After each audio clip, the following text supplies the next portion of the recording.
তোমালোকলৈ আন্তৰিক শুভেচ্ছা জনালোঁ আৰু ইয়াৰ জৰিয়তে অসমবাসী ৰাইজলৈ মোৰ শুভেচ্ছা সেৱা শ্ৰদ্ধা জনালোঁ।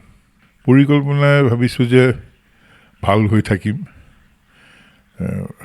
শান্তিৰে থাকিম, এনেকুৱা এটা আশা মনত বহি এতিয়া নতুন বছৰত খোজ দিবলৈ ওলাইছোঁ। আৰু পৰিকল্পনা মানে কি, ধৰা অভিনয়ৰ লগত জড়িত থকা মানুহ যেতিয়া কিবা আহিলে ভাল শ্বুটিং কৰিম আৰু অভিনয় কৰি যাম আৰু লিখা পঢ়া কৰিম, নতুন গান লিখিম, নতুন কবিতা লিখিম। সেয়া ঘাত প্ৰতিঘাতটো থাকিব, এইটো জীৱনৰ এটা নিয়ম।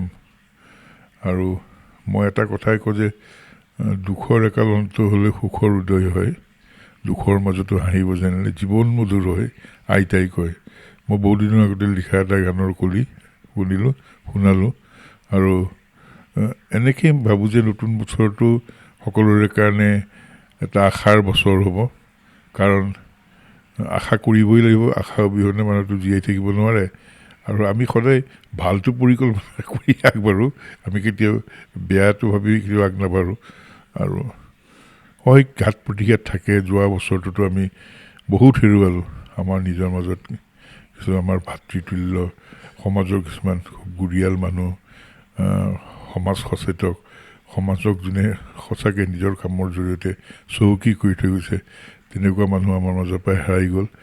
আৰু আমি ভাবিছোঁ যে তেনেকেই সমাজ চলে।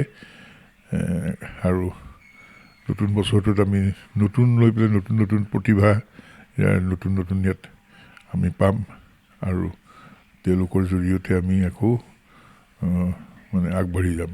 আৰু নতুন বছৰ, পুৰণা বছৰত আমি জোনবাই দেশত ভুমুকি মাৰিলোঁ, নতুন বছৰত এতিয়া ৰৈ আছোঁ সূৰুজৰ দুৱাৰদলিত গৈ পেলাই ঠিক উপস্থিত হৈছে।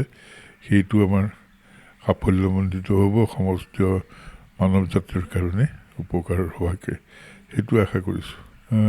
অভিনয় বাক্যটো আচলতে আমি যিহেতু স্ক্ৰিপ্ট নিলিখোঁ, অভিনয় বাক্য কি কৰিম যে ভাল হৈ থাকা, ভাল হৈ চলা, সকলোৰে ভালটো চিন্তা কৰা, পাৰিলে কাৰোবাৰ উপকাৰ কৰি দিয়া, যদি নোৱাৰা মনে মনে বহি থাকা, কাকো অপকাৰ কেতিয়াও নকৰিবা। আৰু বেলেগক উপকাৰ কৰিলে, বেলেগৰ ভাল হ'লে তাত যদি আনন্দ ল'ব পাৰা, সেয়েই তোমাৰ মনত শান্তি দিব, পৰিসীম আনন্দ। আৰু সেই আনন্দ ল'ব জানিব লাগিব। মোৰ শুভেচ্ছা থাকিলে তোমালোক সকলোলৈকে শুভেচ্ছা জনালোঁ।